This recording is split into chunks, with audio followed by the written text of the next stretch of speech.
আজিৰ এই ভিডিঅ'টো বহুত লম্বা হ'ব গতিকে মই তোমালোকক আগতে কৈ দিছোঁ আৰু তোমালোকে থাম্বনেল আৰু টাইটেল দেখি হয়তো গমেই পাইছা যে এই ভিডিঅ'টোত কি হ'বলৈ গৈ আছে গতিকে এই ভিডিঅ'টোত মই তোমালোকক 60 মাৰ্ক কমন দি দিম 60 মাৰ্ক মই তোমালোকক কমন দি দিম তোমালোকে এই কমনৰ পৰাই পঢ়িবা 100% গ্যাৰান্টি দিম আহিব লাগিব আৰু যিসমূহ ছাত্ৰ ছাত্ৰীয়ে মোৰ পিডিএফৰ পৰা পঢ়ি আছে তেওঁলোকৰ কথাটো ভালে যদি তোমালোককো যদি পিডিএফ লাগে তেন্তে ডেসক্ৰিপচন বক্সত মোৰ কন্টাক্ট নম্বৰ দি আছে তোমালোকে মোৰ লগত কন্টাক্ট কৰি পিডিএফটো কিনি ল'ব পাৰা গতিকে মই বেছি দেৰি নকৰি ভিডিঅ'টো আৰম্ভ কৰি আছো আৰু মই তোমালোকক কোৱেশ্চন বিলাক কৈ দিম এটা কোৱেশ্চনে মই তোমালোকক দুবাৰ কৈ কম তোমালোকে দাগাই ল'বা ঠিক আছে বা লিখি ল'বা ঠিক আছে আৰু ইয়াৰ পৰাই কমন পঢ়িব লাগিব আৰু এই ভিডিঅ'টো সমূহ ছাত্ৰ ছাত্ৰীৰ লগত শ্বেয়াৰ কৰি দিবা যাতে তোমাৰ কাৰণে কৰবা এজনৰ যাতে ৰিজাল্টটো বহুত ভাল হয় আৰু মনত হিংসা ভাৱটো নানিবা কেতিয়াও কাৰণ হায়াৰ সেকেন্ডাৰী পৰীক্ষাত হিংসা ভাৱ যদি তুমি নিজৰ মনত হিংসা ভাবা না তেন্তে তোমাৰ লগতো আন কোনোবাজনে হিংসা কৰিবা 100% গ্যাৰান্টি এইটো ঠিক আছে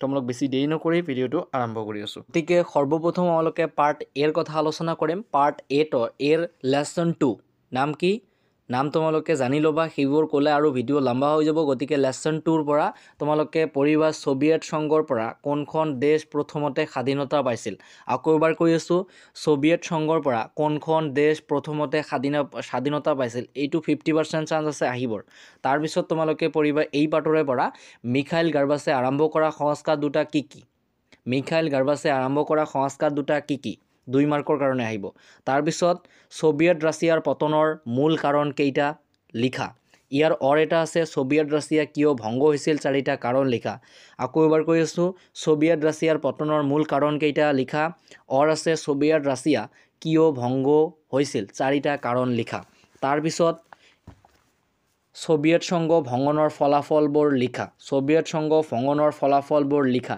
এই দুটাৰ ভিতৰত যিকোনো এটা আহিব আৰু মই আকৌ এবাৰ কৈ আছো যদি কাৰোবাক আমাৰ পিডিএফ লাগে তেন্তে ডেসক্ৰিপচন বক্সত কন্টাক্ট নম্বৰ দিয়া থাকিব তোমালোকে কন্টাক্ট কৰি ল'ব পাৰা ঠিক আছে প্ৰাইচটো মই কৈ দিছো প্ৰাইচটো 200 দিব লাগিব গতিকে তোমালোকে যদি ল'ব বিচাৰে তেন্তে লৈ লোৱা সোভিয়েট সংঘ ভংগনৰ ফলাফলবোৰ লিখা এই সোভিয়েট সংঘ ভংগনৰ ফলাফলবোৰ লিখা আৰু সোভিয়েট ৰাছিয়াৰ পতনৰ মূল কাৰণ এই দুটাৰ ভিতৰত যিকোনো এটা আহিব 100% গ্যাৰান্টি গতিকে ভালকে দাগাই লোৱা তাৰ পিছত এই চেপ্টাৰৰ পৰা আঘাত নিৰাময় বা সংকট নিৰাময় বুলিলে কি বুজা এইটো আহিব তাৰ পিছত এই চেপ্টাৰৰ পৰা সোভিয়েট ইউনিয়নৰ পৰা নতুনকৈ উদ্ভৱ হোৱা ৰাষ্ট্ৰসমূহৰ ৰাজনৈতিক ব্যৱস্থাৰ বিষয়ে চমুকৈ লিখা সোভিয়েট ইউনিয়নৰ পৰা নতুনকৈ উদ্ভৱ হোৱা ৰাষ্ট্ৰসমূহৰ ৰাজনৈতিক ব্যৱস্থাৰ বিষয়ে চমুকৈ লিখা তাৰ পিছত এই চেপ্টাৰৰ পৰা আৰু এটা আহিব পাৰে সেইটো হৈছে দ্বিতীয় বিশ্ব বুলিলে কি বুজা দ্বিতীয় বিশ্ব বুলিলে কি বুজা তাৰ পিছত লেসন 4 নাম হ'ব লাগিছে ক্ষমতাৰ বিকল্প কেন্দ্ৰ লেসন 4 ক্ষমতাৰ বিকল্প কেন্দ্ৰ ফটাফট উলাই লোৱা তাৰ পিছত এই চেপ্টাৰৰ পৰা আহিব তোমালোকৰ কোনে আৰু কেতিয়া চীনত অৰ্থনৈতিক সংস্কাৰ আৰম্ভ কৰিছিল 1 মাৰ্কৰ বা 2 মাৰ্কৰ কাৰণে কোনে আৰু কেতিয়া চীনত অৰ্থনৈতিক সংস্কাৰ আৰম্ভ কৰিছিল তাৰ পিছত এই চেপ্টাৰৰ পৰা আহিব তোমালোকৰ চীন কেতিয়া WTO যোগদান কৰিছিল চীন কেতিয়া WTO যোগদান কৰিছিল তাৰ পিছত তোমালোকৰ আৰু এটা এই চেপ্টাৰৰ পৰা আহিব পাৰে সেইটো হ'ব লাগিছে এছিয়ান কেতিয়া গঠন কৰা হৈছিল আৰু এছিয়ানৰ সম্পূৰ্ণ ৰূপটো লিখা এছিয়ান কেতিয়া গঠন কৰা হৈছিল এছিয়ানৰ সম্পূৰ্ণ ৰূপটো লিখা আকৌ এবাৰ কৈছো এছিয়ান কেতিয়া গঠন কৰা হৈছিল আৰু ইয়াৰ সম্পূৰ্ণ ৰূপটো লিখা তাৰ পিছত তোমালোকৰ WTO কেতিয়া গঠন কৰা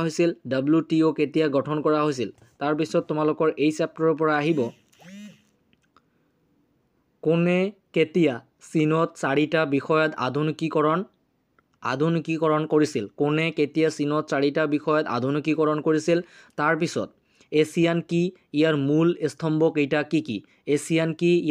স্তম্ভ কেইটা কি বা এনেকৈ দিব পাৰে এই কোশ্চেনটো এছিয়ান কি ইয়াৰ তিনিটা সম্প্ৰদায়ৰ বিষয়ে আলোচনা কৰা গল তাৰ পিছত তোমালোকৰ এইটো চান্স আছে অলপমান 20% মান চান্স আছে এছিয়ান ভাৰ্সন 2020 এইটো তোমালোকৰ আহিব পাৰে বা এইটো যে এনেকৈ দিব পাৰে এছিয়ান ভাৰ্সন কি এনেকৈ দিব পাৰে তোমালোকক গতিকে অলপমান চালে হৈ গল তাৰ পিছত তোমালোকৰ এছিয়ানৰ 4টা লক্ষ্যৰ উদ্দেশ্য লিখা, এছিয়ানৰ 4টা লক্ষ্যৰ উদ্দেশ্য লিখা, এছিয়ানৰ 4টা লক্ষ্যৰ উদ্দেশ্য লিখা। এই কোশ্চেনৰ এনচাৰটো পঢ়িলে তোমালোকে এইটো লিখিব পাৰা যে ইউৰোপীয় সংঘৰ 4টা লক্ষ্যৰ উদ্দেশ্য, ইউৰোপীয় সংঘ আৰু এছিয়ানৰ লক্ষ্য আৰু উদ্দেশ্য সেম, ঠিক আছে, সেম দিলে হৈ গ'ল।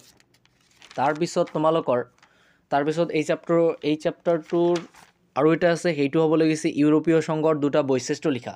তোমালোকে শুনি আছা না, তোমালোকে দাগাই থাকা, ঠিক আছে। ইউৰোপীয় সংঘৰ 2টা বৈশিষ্ট্য লিখা।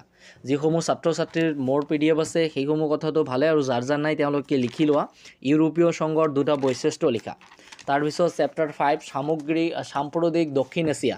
এই চেপ্টাৰটোৰ পৰা তোমালোকৰ আহিব কি চাপ্টাৰ সম্পূৰ্ণ ৰূপটো লিখা, চাপ্টাৰ সম্পূৰ্ণ ৰূপটো লিখা, সাৰ্কৰ সম্পূৰ্ণ ৰূপটো লিখা। তাৰপিছত তোমালোকৰ আহিব ভাৰতে শ্ৰীলংকালৈ কেতিয়া শান্তিৰক্ষা বাহিনী পঠাইছিল। এইটোৰ এনচাৰ হ'ব লাগিছে 1987, 1987। ভাৰতে শ্ৰীলংকালৈ কেতিয়া শান্তিৰক্ষা বাহিনী পঠাইছিল, ভাৰতে শ্ৰীলংকালৈ কেতিয়া শান্তিৰক্ষা বাহিনী পঠিয়াইছিল। তাৰপিছত তোমালোকৰ এইটো আহিব পাৰে ভাৰত আৰু পাকিস্তানৰ 2টা বিবাদৰ কেন্দ্ৰ লিখা, বা ভাৰত আৰু পাকিস্তানৰ 2টা মিলাপ্ৰীতিৰ দেশ লিখা। এই দুটাৰ ভিতৰত যিকোনো এটা আহিব। ভাৰত আৰু পাকিস্তানৰ 2টা বিবাদৰ কেন্দ্ৰ লিখা, বা আৰু ইয়াত ভাৰত আৰু পাকিস্তান নাহি বাংলাদেশ আহিব পাৰে। গতিকে তোমালোকে এটা পঢ়িবা, এটাৰ এনচাৰ দুয়োটা কুৱেশ্যনতে হয়। যদি ভাৰত আৰু পাকিস্তানৰ 2টা বিবাদৰ কেন্দ্ৰ আহে তেন্তে এই দুটাই লিখি দিবা, আৰু যদি ভাৰত আৰু বাংলাদেশৰ আহে এইটোৱে লিখি দিবা। কেৱল মাত্ৰ জম্মু আৰু কাশ্মীৰক লৈ বাংলাদেশৰ মাজত কেতিয়াও নহ'ব, সেইটো তোমালোকে বেলেগকৈ লিখি দিবা। বা সীমা লৈ সন্ত্ৰাসবাদী সমস্যা, এইটো একে। তাৰপিছত সীমাক লৈ ভাৰত আৰু বাংলাদেশৰ এটা সীমাক লৈ যুদ্ধ হয়, সেইটো তোমালোকে দিবা। তাৰপিছত তোমালোকৰ কি আহিব, শ্ৰীলংকাৰ পূৰ্বৰ নাম কি আছিল আৰু ই কেতিয়া স্বাধীন হৈছিল। তোমালোকে ভালকৈ শুনি লোৱা, শ্ৰীলংকাৰ পূৰ্বৰ নাম কি আছিল আৰু ই কেতিয়া স্বাধীন হৈছিল। শ্ৰীলংকাৰ পূৰ্বৰ নাম কি আছিল আৰু ই কেতিয়া স্বাধীন হৈছিল। তাৰপিছত তোমালোকৰ এই চেপ্টাৰটোৰ পৰা ভাৰত আৰু ৰাছিয়াৰ মাজত কেতিয়া 20 বছৰীয়া বন্ধুত্বৰ চুক্তি স্বাক্ষৰিত হৈছিল। ভাৰত আৰু ৰাছিয়াৰ মাজত কেতিয়া 20 বছৰীয়া বন্ধুত্বৰ চুক্তি স্বাক্ষৰিত হৈছিল। এটা কোৱেশ্যন দুবাৰকৈ কৈ আছোঁ মই, তোমালোকে লিখি ল'বা। তাৰপিছত ফাৰাক্কা চুক্তি কেতিয়া আৰু কাৰ কাৰ মাজত স্বাক্ষৰিত হৈছিল। ফাৰাক্কা চুক্তি কেতিয়া আৰু কাৰ কাৰ মাজত স্বাক্ষৰিত হৈছিল।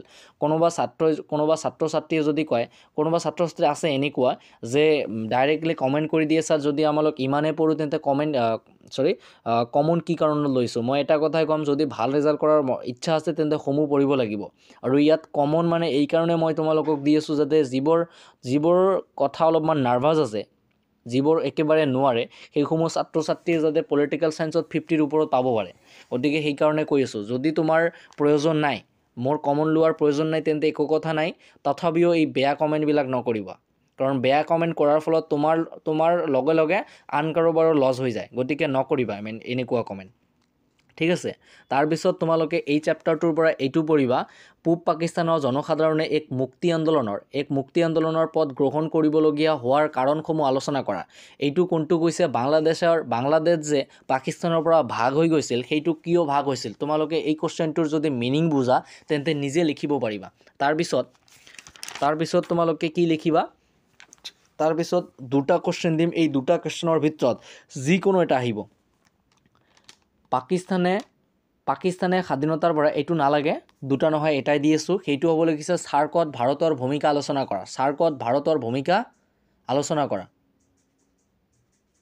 সাৰ্কত ভাৰতৰ ভূমিকা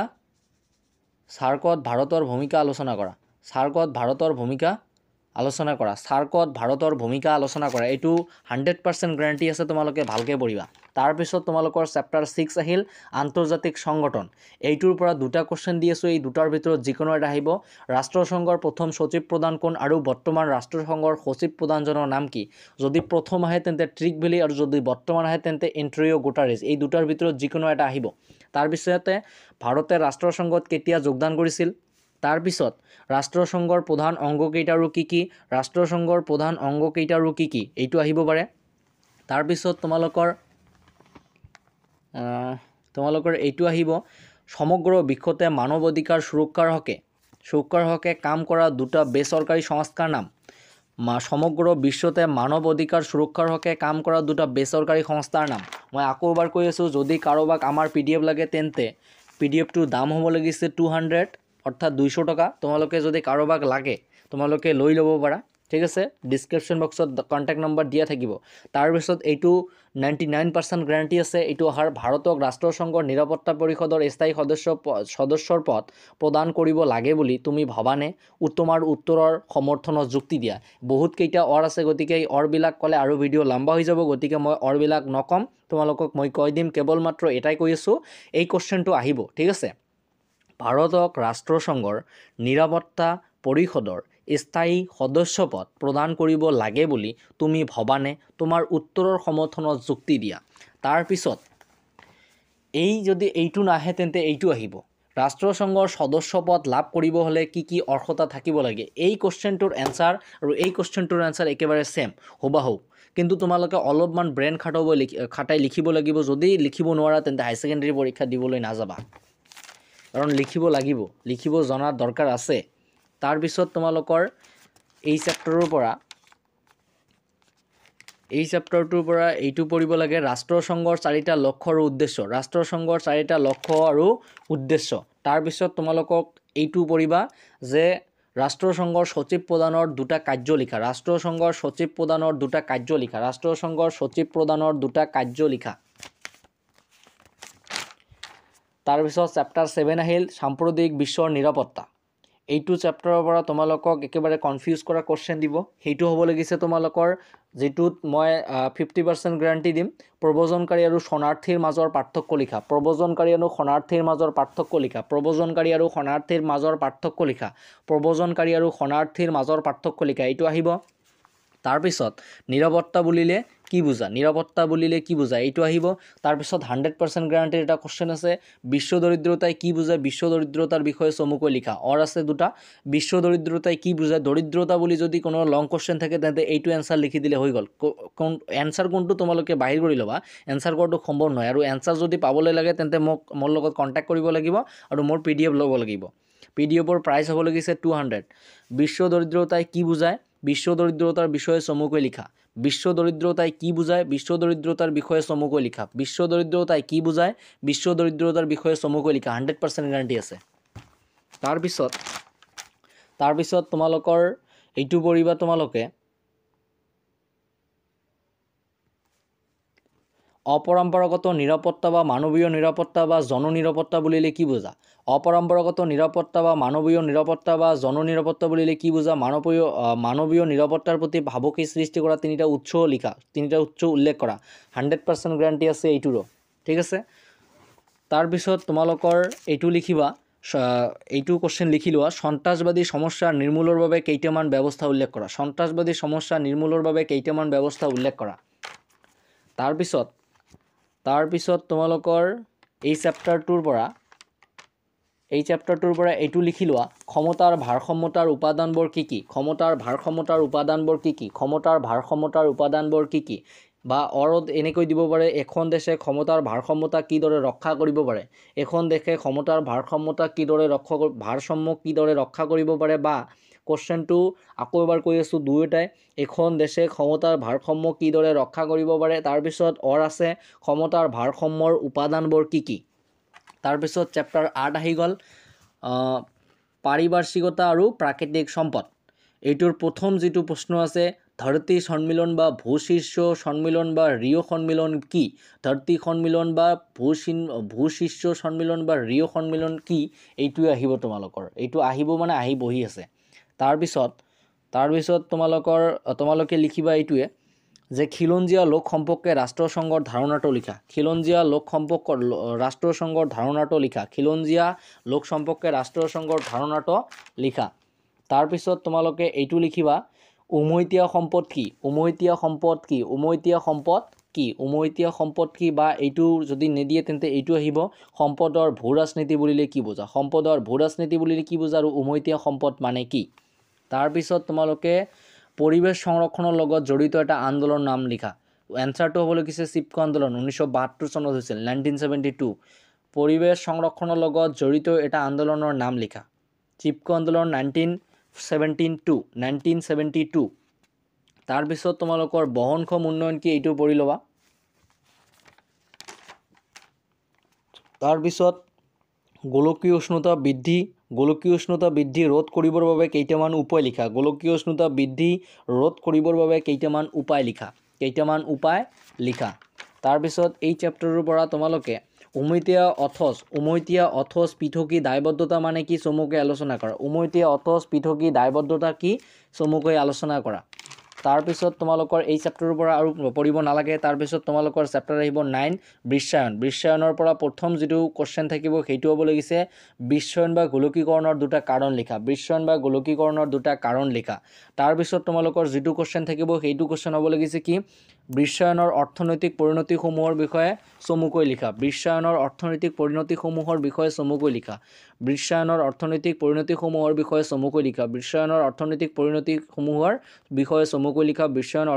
বিশ্বায়নৰ অৰ্থনৈতিক পৰিণতিসমূহৰ বিষয়ে চমুকৈ লিখা।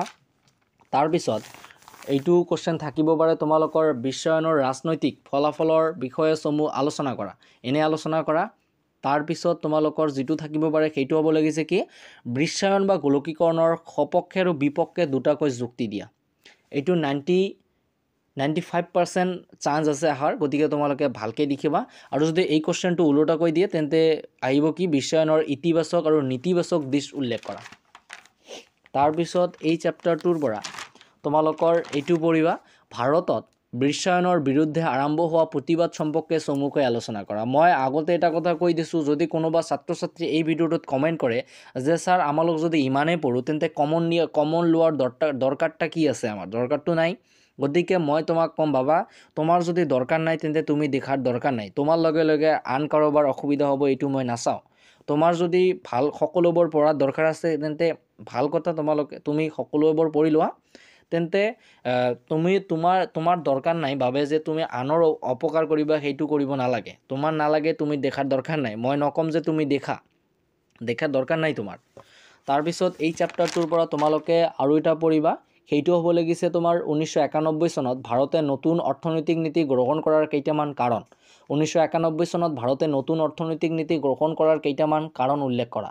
1991 চনত ভাৰতে নতুন অৰ্থনৈতিক নীতি গ্ৰহণ কৰাৰ কেইটামান কাৰণ উল্লেখ কৰা। তাৰপিছত তোমালোকে যিটো পঢ়িবা সেইটো হ'ব লাগিছে কি সাংস্কৃতিক বিভিন্নতা বুলিলে কি বুজা। 100% গ্যাৰাণ্টি আছে এইটো। সাংস্কৃতিক বিভিন্নতা বুলিলে কি বুজা। আৰু এটা যদি তোমালোকৰ থাকে সেইটো তোমালোকে পঢ়িবা। দুটা কোৱেশ্চন দি আছোঁ। ভাৰতত বিশ্বায়নৰ প্ৰভাৱ আলোচনা কৰা আৰু বিশ্বায়ন এটা বহুমুখী প্ৰতিক্ৰিয়া, শুদ্ধ নে অশুদ্ধ। এইটো শুদ্ধ হয়, বিশ্বায়ন এটা বহুমুখী প্ৰতিক্ৰিয়া। গতিকে ছাত্ৰ ছাত্ৰীসকল পাৰ্ট 8টো ইয়াতে কমপ্লিট হ'ল। আৰু বাকীখিনি পাৰ্ট বিটো যিটো আছে, পাৰ্ট বিটোৰ নাম হ'ব লাগিছে কি এটা দলৰ অধিপত্যৰ যুগ। এটা দলৰ অধিপত্যৰ যুগৰ কিতাপখনৰ যদি কাৰোবাৰ কমন লাগে তেন্তে মাত্ৰ এটা কমেণ্ট কৰিবা। মই এজনৰ কাৰণে ভিডিঅ' এটা বনাই দিম, কিন্তু বেয়া কমেণ্ট নকৰিবা। মই আকৌ এবাৰ কৈছোঁ, বেয়া কমেণ্ট নকৰিবা। আৰু কোনোবা ছাত্ৰ ছাত্ৰীৰ যদি আমাৰ PDF লাগে, আমাৰ PDF যদি লোৱা তেন্তে পৰীক্ষাৰ মাত্ৰ অলপ কেইদিন আছে, সেইকাৰণে মই তোমালোকক 50% গ্যাৰাণ্টি দি দিম। 50% মানেটো কি 70ৰ ভিতৰত যিটো মাৰ্ক পাব লাগে সেইটো মই তোমালোকক কভাৰ কৰি দিব পাৰিম। কিন্তু কোনোবা ছাত্ৰ ছাত্ৰীয়ে যদি কোৱা যে মই PDF ল'লে 100 পাম নেকি, 100 কেতিয়াও পাব নোৱাৰিবা, কাৰণ 100 পাবলৈ গ'লে সকলোবোৰ পঢ়িব লাগিব। গতিকে তোমালোকে ভালকৈ পঢ়ি থকা। ইয়াত মই 60 মাৰ্ক কমন দি দিলোঁ, গতিকে তোমালোকে ভালকৈ পঢ়া। 60 মাৰ্কৰ ভিতৰত 30কে, ইয়াত 30 থাকিল আৰু বাকী তাত 30 থাকিব। 30ৰ বেছিও পাব পাৰা ইয়াত যদি ভালকৈ পঢ়া তোমালোকে। গতিকে ভালকৈ পঢ়ি থাকা। আৰু ভাগটোৰ যদি কমন লাগে তেন্তে মাত্ৰ এটা কমেণ্ট কৰিবা, মই এটা কমেণ্টৰ ওপৰতে তোমালোকৰ ভিডিঅ'টো বনাই দিম, ঠিক আছে। তো ছাত্ৰ ছাত্ৰীসকল এই ভিডিঅ'টো এনেতে ডাঙৰ হৈ গৈছে বা দীঘল হৈ গৈছে, সেইকাৰণে মই আৰু ইয়াত পাৰ্ট এটা দলৰ অধিপত্যৰ যুগ কিতাপখনৰ নিদিলোঁ। গতিকে কাৰোবাক যদি লাগে এটা কমেণ্ট কৰিবা, তাতে হৈ গ'ল। আৰু PDF যদি লাগে তেন্তে 200 পে'মেণ্ট কৰিলে হৈ গ'ল। পে'মেণ্ট কৰি স্ক্ৰীনশ্বট মাৰিবা। মই মোৰ হোৱাটছএপ নম্বৰ বা কণ্টেক্ট নম্বৰ মই দি আছোঁ, মোৰ লগত কণ্টেক্ট কৰিলে হৈ গ'ল, ঠিক আছে। তো ছাত্ৰ ছাত্ৰীসকল আজিৰ ভিডিঅ'টো ইয়াতে সমাপ্ত কৰিলোঁ। সমূহ ছাত্ৰ ছাত্ৰীক মই এইটো আশীৰ্বাদ কৰিম যে সমূহ ছাত্ৰ ছাত্ৰীৰ পৰীক্ষাটো যাতে বহুত ভালে আৰু তেওঁলোকে যি হিচাপত ৰিজাল্ট বিচাৰি আছে সেই হিচাপত যাতে ৰিজাল্ট হয়, ঠিক আছে।